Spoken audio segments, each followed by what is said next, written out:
네, 여러분 안녕하세요. 경익난과 토론합시다. 오늘 토론할 토론자 홍경식 부원장님을 초대하겠습니다. 안녕하십니까? 예, 안녕하십니까? 네, 여러분께 좀 어쩌면 낯선 인물일지 모르지만 사실 우리나라의 이제 금리를 결정하는 데 있어서 중요한 역할을 하셨던, 또 지금도 이 외환 건전성, 금융 불안정성 이런 것을 정말 중요한 자리에서 모니터링을 하시는 이 국제금융센터에서 부원장을 역할을 하고 계시는 홍경식 부원장님입니다. 실례가 안 되신다면 자기 소개를 간단하게 좀 부탁드려도 될까요? 예, 안녕하십니까? 홍경식입니다. 저는 93년 이후에 올 1월까지 한국은행에서 한 31년간 근무를 했었고요. 주로 이제 통화정책국 파트 여기에 근무를 했었습니다. 그리고 이제 제가 오기 전에는 한국은행을 떠나기 전에는 한 2년 반, 그러니까 코로나 이후에 금리를 올리는 게 0.5%죠. 그때부터 2002년 7월부터 올 1월까지 2년 반 동안 3.5로 이제 작년에 금리를 3.5까지 올렸는데, 그때 역할을 하고 그 역할을 마치고 올해 4월부터 국제금융센터 부원장으로 오게 됐습니다. 네. 정말 제가 이 토론을 너무 설레어 했습니다. 사실 이제 저도 이 거시경제를 연구해 왔던 사람으로서 이 통화 정책의 국장님, 네, 특히나 22년부터 24년 초까지 통화 정책 국장으로서 소위 긴축의 시대, 그렇죠. 금리 인상기를 정말 총괄하셨던 그 역할을 하셨던 분이셨잖아요. 그래서 좀 가볍게 이 질문을 좀 드리고 싶습니다. 네, 그냥 통화 정책이란 예, 그냥 사전적 정의 말고요. 네, 어쩌면 상당히 오랜 시간 동안 그 통화 정책은 국장님께 또 부원장님께 삶이셨잖아요. 그렇죠. 그래서 통화 정책이란 어떤 겁니까? 한마디로 표현한다면 자기 절제를 바탕으로 한 예술. 예술이다. 자기 절제를 바탕으로 한 예술이다. 이거 되게 왜냐하면은 예. 중앙은행의 존재 목적은 발권력으로부터 나오거든요. 근데 그 발권력이라는 게 돈을 찍어내면 되는 거기 때문에 네. 그걸로 인해서 통화량이나 금리가 결정되는 거 아닙니까? 그렇죠. 그렇기 때문에 정치적인 압력을 받지 말라고 중앙은행을 정부기관으로부터 독립시켜 놓은 거거든요. 그 얘기는 뭐냐면은 발권력이라는 게 가장 큰 권력이라고 어느 누가 하듯이 이 부분에 대한 정치적인 압력은 항상 있어 왔어요. 역사적으로 압력 자체가. 그걸 갖다가 스스로 견뎌내면서 또 자기 절제를 해라 스스로도. 왜냐하면 통화 발권력, 그러니까 워낙 저금리가 되거나 발권력이 남용이 되면은 그 부작용이 어마어마하게 심하다는 걸 역사적으로 우리가 우리나라뿐만 아니라 전 세계도 느껴봤기 때문에, 그렇기 때문에 가장 큰 목적은 자기 절제다. 또 예술이라고 하는 거는 경기 조절 능력이죠. 금리 정책이나 통화 정책 통해 가지고 이 경기를 과열일 때는 좀 눌러주고 또 너무 부진할 때는 완화해 가지고 이 변동성 자체를 갖다가 폭을 줄이면서 안정적인 성장을 이끌어 나가게 하는 그런 측면에서 경제 변동에 대한 예술적인 그런 감각이 필요한 거죠. 그래서 그런 말씀을 드렸습니다. 예술이다. 제가 이 부분 제가 피드백을 좀 드리면 예, 어쨌든 그 물가 안정이라는 목표, 그렇습니다. 또 경기 안정이라는 목표, 또 금융 안정이라는 목표, 이 3대 목표를 실현하기 위해서 금리를 또 긴축적으로 운영하다 보면 아무래도 또 경기 안정을 좀 아무래도 손해 가게 할 수 있고, 그죠? 네, 또 아무래도 경기를 부양시키려고 완화적으로 하다 보면 또 물가 문제가 또 야기될 수도 있고, 물가나 자산의 다른 그렇죠. 버블이나 그렇죠. 그 부분은 우리가 뭐 수없이 경험해 왔던 그렇죠. 거죠.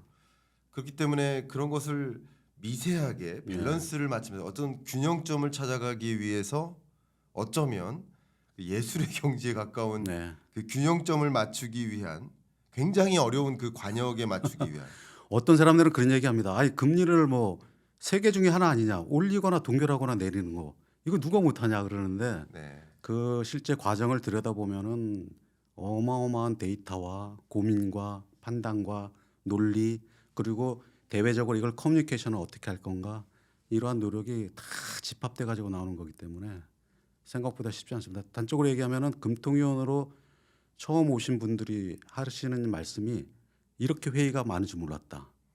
그리고 내가 안 끼던 안경을 끼게 됐다. 그런 분이 굉장히 많으세요. 맞아요, 예. 맞아요. 만나보면 실제로 그런 얘기 많이 하십니다. 맞습니다. 막 흰머리가 갑자기 많아지셨다고도. 처음에는 뭐 남대문 한국은행에서 남대문까지 금통위원 되려고 줄 섰다고 얘기를 하는데 막상 가보시면은 줄 괜히 섰다 하시는 분도 가끔 나오시고. 그러니까 상당히 높은 연봉으로 그리고 저명한 이 경제학자들이 금통위 위원이 되고자 사실은 명예직으로서 생각하고 상당히 많은 보상과 처우를 받기도 하지만 그렇지만 또 그것에 대한 그 책무가 그러면 굉장히 예. 무겁기도 하다라는 예. 말씀. 맞습니다. 그만큼 그 책무를 또 다하기 위해서 그 금리 결정이 이 한국 경제에 또 많은 경제 주체에 상당히 중요한 영향을 미치니만큼 그만큼 신중한 또 의사결정을 내려야겠다 그런 생각도 드네요. 예. 자 그러면 역시 제가 한국은행 관점에서 통화정책 관점에서 질문을 드렸다면 예. 이번에는 국제금융센터 관점에서 질문을 드릴게요. 예. 왜냐하면 상대적으로 이 국제금융센터의 기능을 잘 모르세요. 저는 좀 말씀을 드리고 싶어서 그래요. 너무 중요하니까 홍보를 해야 되겠네요. 홍보를 해드려야 됩니다. 저는 정말 홍보해야 예, 된다고 합니다. 우리나라가 어쨌든 외환위기라는 중요한 뼈아픈 역사를 겪었잖아요. 그렇습니다. 그리고 다시는 이런 외환위기를 되풀이하지 않겠다 하면서 적극적으로 모니터링 기능을 강화하자 해서 우리나라가 한 해 약 100억 정도씩을 예산을 투입해서 총 국제금융센터를 이제 운영하는 것으로 저는 알고 있습니다.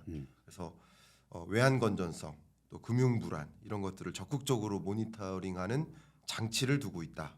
그래서 우리나라처럼 이제 선진국이라는 지위를 갖고 있다면 그 정도는 충분히 해야 된다 이런 네. 생각을 저는 하고 있는데 네. 제가 생각하고 있는 이 국제금융센터 역할이나 기능 맞는 건지 혹시 어떤 예, 말씀 맞습니다. 부탁드립니다. 맞는 말씀이고요. 네, 원래 설립 취지 자체가 우리가 98년에 외환위기를 겪고 나서 이런 위기를 다시 겪으면 안 되겠다.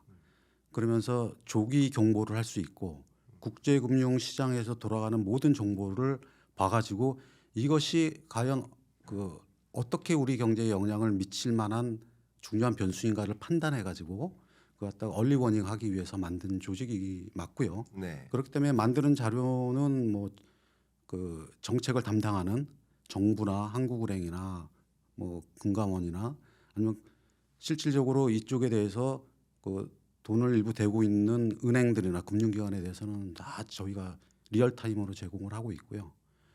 어떻게 보면 좀 공공재 성격이 강하죠. 그렇죠. 그러면서 또 직원들도 굉장히 열심히 합니다. 맞아요. 그 새벽 3시에 출근을 해가지고 매일매일 속보를 쓰거든요. 그 오전 8시까지 쓰고 작성을 한 다음에 또 10시에 나가고 그리고 중동 사태 터지거나 트럼프 대통령이 당선되거나 아니면 우크라이나 사태가 터지면 그때 또 새벽에 출근을 해가지고 긴급 회의 한 건 정부랑 같이 하고 한국은행 같이 하는 그 회의 한 건을 만들고 그 작업을 하고 그 작업을 한 50명도 안 되는 조직이 지금까지 25년간 꾸준히 열심히 노력해 오고 있습니다. 네. 저도 이 국제금융센터의 그 전현직 그 임직원들을 많이 알고 있거든요. 예. 다 하면 한 10명 정도는 알고 있습니다만 정말 참 그러니까 근로 조건이 안 좋은 환경이죠. 그러니까 직원으로서는 저 좀 조건을 좋게 하고 싶은데 아니, 그러니까 제약이 많더라고요. 제가 연봉을 말씀드리는 게 아니라 예. 그러니까 직원으로서는 그러니까 정말 왜냐하면 수시로 긴급하게 대응을 해야 되니까 네. 그러니까 전쟁이 날 줄 모르잖아요. 어떻게 보면은 네. 의사로 치면은 응급의학과 의사라고 그렇죠, 그럴까요? 그렇네요. 수시로 일이 있으면 막 불려 나와야 되고, 그렇죠. 예, 그런 예. 공무원과는 항상 긴장 속에서 살아야 되고, 그렇죠. 휴일에 갔다가도 해외에서 우리나라는 가만히 있는데 해외에서 무슨 일이 터졌다 그러면은 바로 출근을 해서 해외 동향을 파악하고 그렇죠. 해야 되는 그 그런 리포트를 위치에서. 이제 써내야 예, 되니까 그런 그 정도의 기능을 하고 있다. 자 그러면 예, 잠깐 제가 이게 저희 절대 이론도 받지 않고 하는 겁니다. 저는 이걸 뭐 홍보하거나 그런 게 아닙니다. 오해하지 말아주시고 제가 그러면 이제 질문을 드리겠습니다. 사실 뭐 여기 질문지는 있는데 질문지 하나도 네. 완전히 무시하고 가겠습니다. 예, 그러시죠. 그리고 잠깐 10분 정도 커피 한 잔 하면서 부원장님이 그러셨어요. 먼저 그냥 난해한 질문 주시라고, 예, 그렇습니다. 민감한 질문 주시라고. 그래서 계속 민감한 질문만 예, 주십시오. 네, 제가 그냥 생각하는 너무 좋습니다. 이렇게 네. 인상도 좋으시지만 민감한 질문 드리겠습니다. 지금 현재 가장 민감한 질문은 환율입니다. 환율이죠. 네, 환율 질문 드리고요. 예, 역시 국제금융센터가 하는 기능 예, 외환 건전성. 예, 더군다나 환율 조작국의 워치리스트로 그렇죠. 다시 올랐죠. 다시 올려버렸습니다. 그렇기 때문에 상대적으로 우리의 대응력이 좀 약화됐다고 좀 평가할 수 있을 것 같아요. 예, 적극적으로 대응할 수 있는 수단이 조금 줄어들지 않았나라고 좀 평가를 하고 있는 상황입니다. 그런데 어제만 해도 1,400원 초반으로 시작했다가 내려왔죠. 좀. 내려왔다가 다시. 밤에는 또 1,400원을 또 위로 돌았습니다. 예, 그렇죠. 굉장히 급변동이 심합니다. 이거 환율 일단은 제 의견보다는 부원장님 의견 이거 환율 괜찮은 겁니까? 왜 이런 겁니까? 뭐 잘 아시다시피 그 지금 환율이 우리가 1,400원을 왔다 갔다 하면은 일단 트라우마가 있죠. 네, 외환위기 때나 글로벌 금융위기 때 2008년 그때가 이제 그 근처로 갔었으니까요. 네, 그것 때문에 이제 많은 사람들이 트라우마를 가지고 이 정도 되면 위험한 거 아니냐라고 네, 하는데 그 당시에는 외환위기 때는 우리의 자체의 신용도가 문제가 있었고 은행이나 종금사 과다 차입에 의한 위기 우리나라가 위험하니까는 해외에서 돈을 빼가니까는 네. 환율이 오른 거고 2008년에는 반대로 서브프라임 모기지 사태로 인한 파생금융 상품이 전 유럽을 휩쓸고 있을 때 그게 부실이 터져버리니까 자기네들이 급하니까는 해외 투자자들이 돈을 워낙 많이 빼나가니까 또 위험했던 데다가 그 당시에 고환율 정책을 썼어요. 정부에서 네. 강만수 장관이었죠. 그 고환율 정책을 쓰니까는 해외 이코노미스트나 파이낸셜 타임즈지에서 저거 봐라. 저렇게 환율이 높아지는 거는 1998년에 외환위기 때의 트라우마가 떠오른다 하면서 워닝을 보냈고 그것 때문에 환율이 더 튀는 감이 있죠. 네. 어쨌거나 둘 다가 국내 해외의 신용위기 때문에 그렇습니다.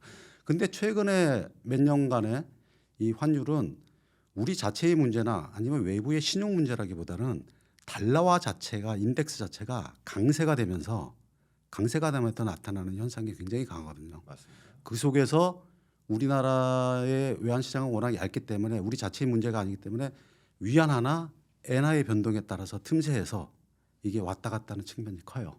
그래서 이게 환율이 높으면 위기가 아니냐 그러는데 수입업자나 수입 물가 측면에서는 상당히 경계심을 가져야 되는데 실제로 외화 자금 시장에서 외환이 그냥 정말 안 돌아서 그런 거냐.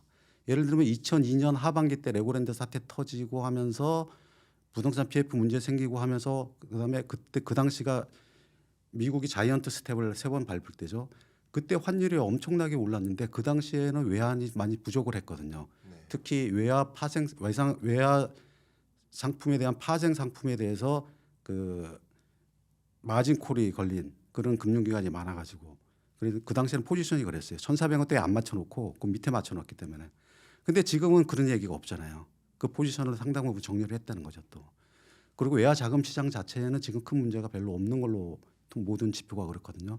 그렇기 때문에 지금의 상황은 미국의 금리가 높여놓고 그다음에 금리를 인하한다 했을 때 인하의 속도가 낮아질 거라는 거에 대한 우려가 있는 마당에 트럼프 당선되면서 달러화가 더 강세가 될 것이다. 자국 우선주의 때문에. 네.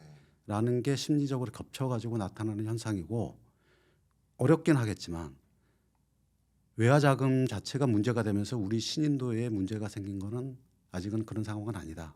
그렇게 보는 게 아마 합리적인 판단이 아닐까 싶습니다. 좋습니다. 어쩌면 이제 국제금융센터의 이제 부원장님으로서 위기 가능성은 없다.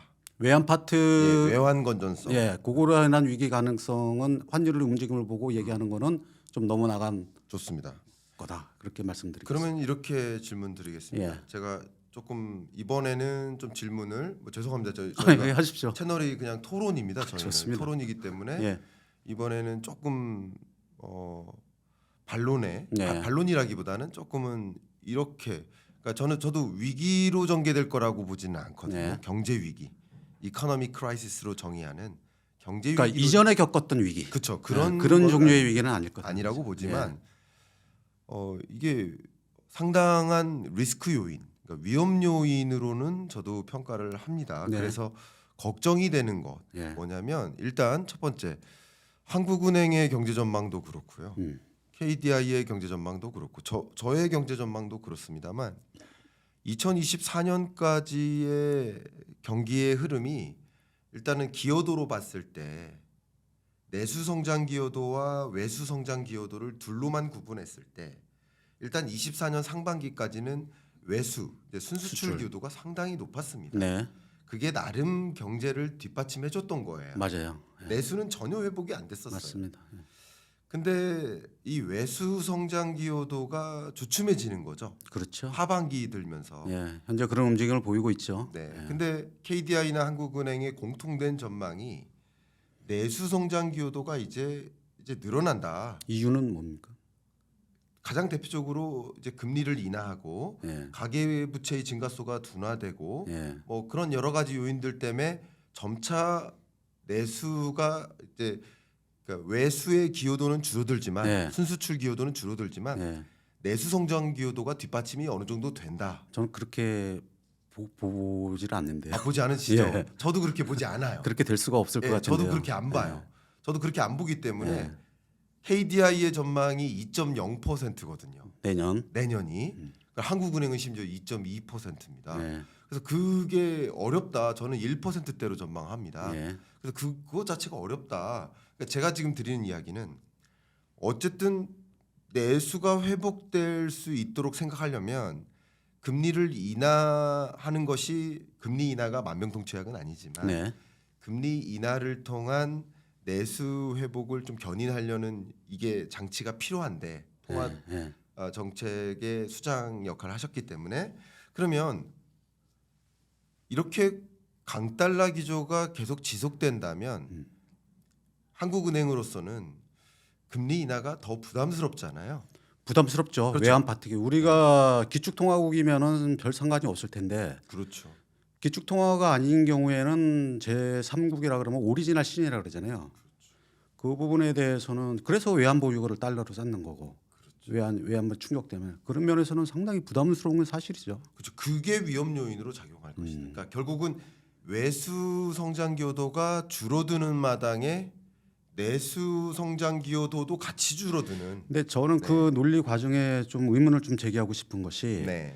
과연 그러면은 내수가 부진한다 그럴 때 금리를 인하하면은 내수가 살아날 거냐에 대해서는 의문이라는 거죠. 근본적으로. 네. 이건 구조적인 문제가 있어요, 우리나라에. 네. 왜 그런가 하면은 우리가 금리를 인하해서 내수가 살아난다 그러면 내수면 투자하고 소비인데 네. 투자는 기업에 의해 가지고 뭐 금리 수준보다는 금리의 영향을 받는 함수이기도 하지만 금리 수준보다는 앞으로의 경기 전망을 보고 사업 계획 보고 투자를 하는 거거든요. 네. 그렇다면 대부분이 그 소비예요. 특히 네. 민간 소비. 네. 민간 소비가 금리의 영향을 받는 함수인 거는 경제학에서 뭐 기본입니다. 네. 하지만 지금 상황이 그럴 수 있냐는 거죠. 네. 예를 들어서 금리를 인하하게 된다면은 민간 소비가 늘어난다는 거는 첫째 예. 저축을 줄이고 땡겨와 가지고 미래의 저축을 땡겨와 가지고 지금 소비를 하는 거 효과가 하나 있고 네. 또 하나는 부채를 늘려 가지고 지금 소비를 하는 거 있죠. 네. 우리가 이론적으로는 그렇습니다. 경제학 이론적으로는. 그렇죠. 그런데 우리가 주셔야 될 바는 우리나라가 이미 GDP 대비 가계부채 비율이 80%가 넘어가기 시작한 게 2014년부터예요. 지금은 세계 탑3 안에 드는 수준입니다. 네. 그 얘기는 뭐냐면은 모든 IMF나 BS나 아니면 한국은행 자체나 다른 연구소의 연구 결과를 보면은 GDP 대비 가계부채 비율이 80%가 넘어가면은 부채가 는다고 하더라도 소비가 느는 게 아니라 오히려 마이너스가 되면서 성장률 자체도 마이너스로 갈 수가 있고 대부분 마이너스로 간다는 게 정설이고 우리는 그런 임계치를 이미 넘어섰어요. 그렇죠? 네. 더군다나 우리나라는 가계부채가 소위 디레버리징이라고 그러죠.